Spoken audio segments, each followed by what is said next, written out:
One common belief about the end times is that before the end of the world happens and we get raptured and Jesus comes back, the gospel has to first be preached in the entire earth, right?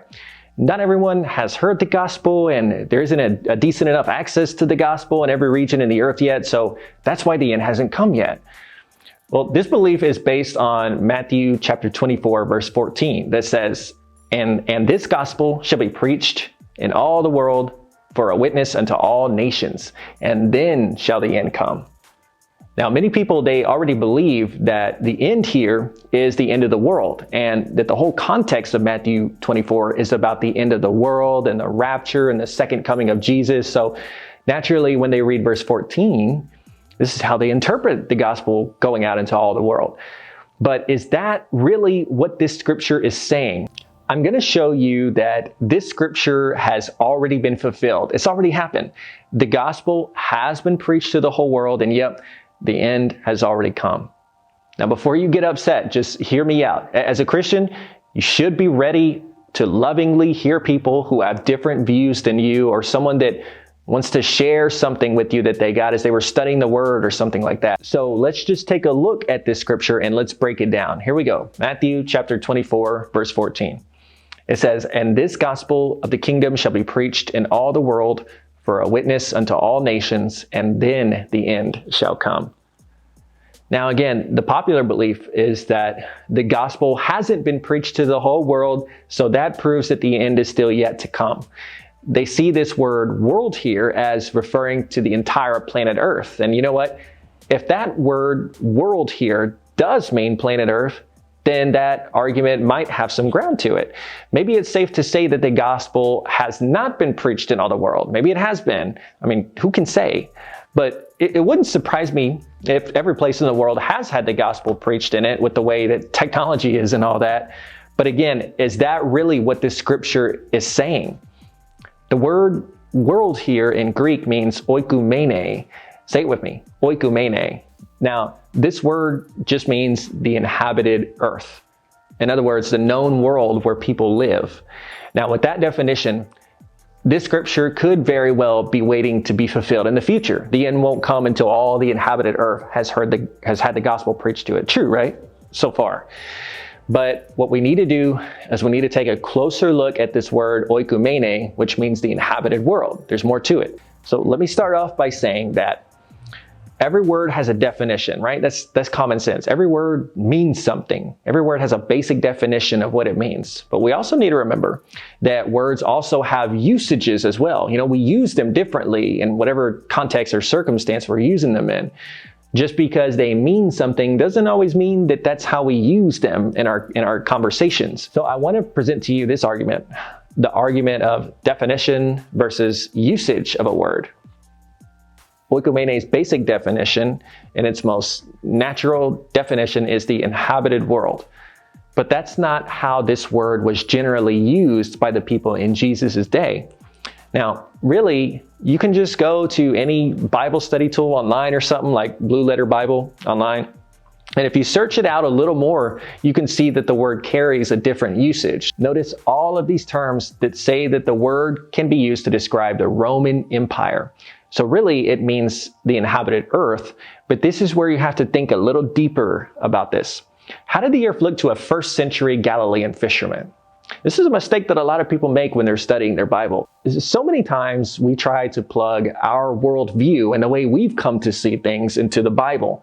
Today, when we think of the world, we think of all the continents, all the billions of people, the Chinese, the Americans, the South Americans. We think of being able to cross the oceans and go anywhere we want to go.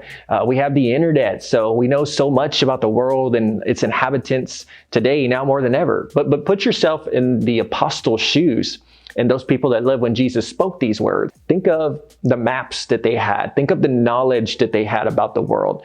Did they know that there were Native Americans across the ocean? Did they know that there was anything across the ocean at all? Did they have the extensive knowledge about the earth that we have and its inhabitants that we have today? In other words, their idea of the inhabited world was different than ours. That's why these Bible study tools, they say that the proper way to use this word is to look at what this word meant to them, and it meant the Roman Empire, the known civilized world that surrounded it. or the geographical area that they knew of. Henry Cowles, he wrote a commentary about this, and he said, all the world is literally all the inhabitants to the extent of what is peopled. But in usage, all the world to the Romans was the Roman Empire. To the Greeks, it meant the countries at the utmost where their tongue was spoken to. And to the Jews, it was primarily Palestine. But ultimately, it became coextensive with the range of their dispersions. That is to say, the usage of the word made its scope rather national than universal. I'm not the only one who thinks that. Look at all these commentaries that say the same thing about this word and how it referred to the Roman world that they lived in. I'll go real slow here as I'm scrolling, so if you'd like, you can pause this video and read them for yourself. But they all say the same thing, that when Jesus says that the gospel had to go to the whole oikumene, he meant that it had to go to all the known civilized world, the known Roman world that they were in, and then the end would come. Take, for example, Luke chapter 2, verse 1. Look at what it says. And it came to pass in those days that there went out a decree from Caesar Augustus that all the world should be taxed. First off, doesn't the scripture just seem a little strange? I mean, you can't tax the whole world, you know? You can only do that to the people that are under your jurisdiction, right? So if you look at this Greek word for world right here, it'll make a lot more sense. It's oikumene, the known Roman world. Actually, you can even just pick up a different Bible translation and it'll tell you. Look at what it says in the NIV version. In those days, Caesar Augustus issued a decree that a census should be taken of the entire Roman world. So the same Greek word used here in Luke chapter 2, verse 1 for world, which is oikumene, is the same Greek word used in Matthew chapter 24, verse 14, when it says all the world has to hear the gospel. So why doesn't Matthew chapter 24, verse 14 say something like Roman world? Well, this is why you have to study sometimes, because Bible translations, they don't always get it exactly right or choose the best interpretations with some of these crazy Greek words. And speaking of crazy Greek words, here's another one for you. Cosmos. Do you know what that word means? It means the world, the circle of the earth. It could even mean like the universe, the cosmos. So in my opinion, if Jesus meant that the gospel had to go into all the earth, I think that a better word to say would have been cosmos, not oikumene. After all, the book of Matthew uses the word cosmos 9 times when talking about the earth or the world. Like in Matthew chapter 5, verse 14, you are the light of the world, the cosmos. Or Matthew chapter 16, verse 26. What does it profit a man if he gains the whole cosmos and loses his own soul? Even in the same chapter that we're talking about, Matthew chapter 24, look at verse 21. For then shall be great tribulation, such as was not since the beginning of the world, the cosmos, to this time. No, nor shall there ever be. But only one time does the book of Matthew use oikumene, and that's here in Matthew chapter 24, verse 14. And I think that's significant. You know, if the gospel had to reach every inhabited place on planet Earth, why not just use cosmos? Because it didn't have to go to every place on Earth, just the known civilized world at that time, the oikumene. But at the end of the day, you might be saying, yeah, Jamie, everything you said is right. Jesus did use the word oikumene there, and he did mean the inhabited world. When they use this word in there, they were usually talking about the Roman Empire, not planet Earth. But you're still missing one important thing, the context of Matthew 24. Remember, Jamie, the word oikumene just means inhabited earth. And Matthew 24 is talking about a global catastrophe that's going to happen in the future when the world ends. So when the end of the world happens, Jamie, the known inhabited earth is going to be every place in the future, the entire earth. You see the logic there? Well, what some people think is that the word oikumene being the known inhabited world really doesn't make a difference. What matters, they say, is the context.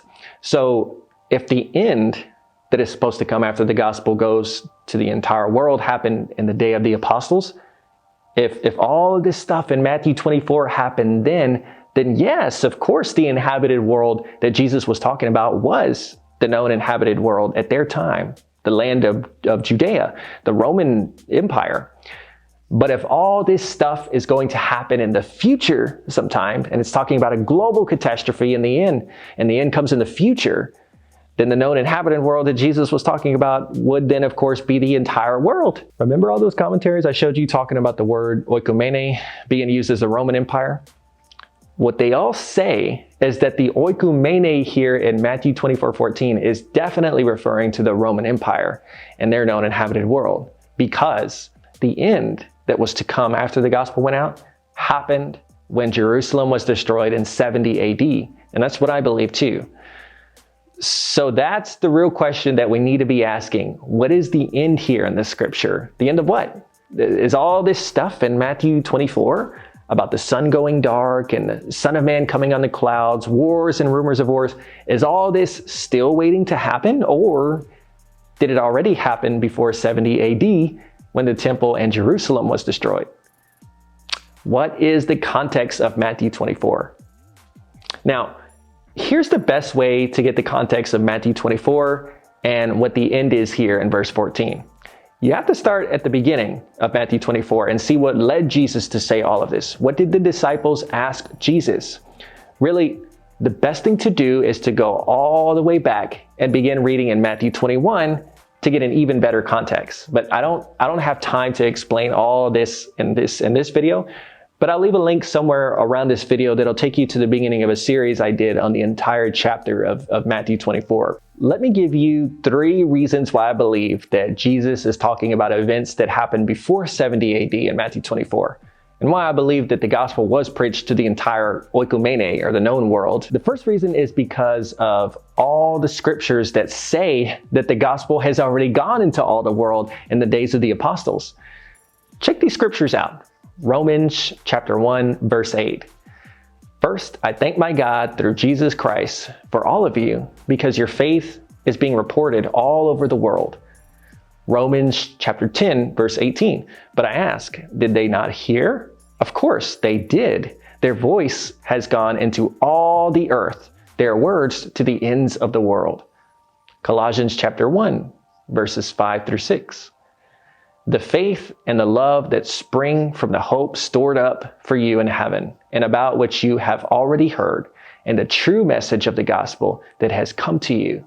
And this, in the same way, the gospel is bearing fruit and growing throughout the whole world. And then in verse 23 of that same chapter, it says, this is the gospel that you heard and has been proclaimed to every creature under heaven.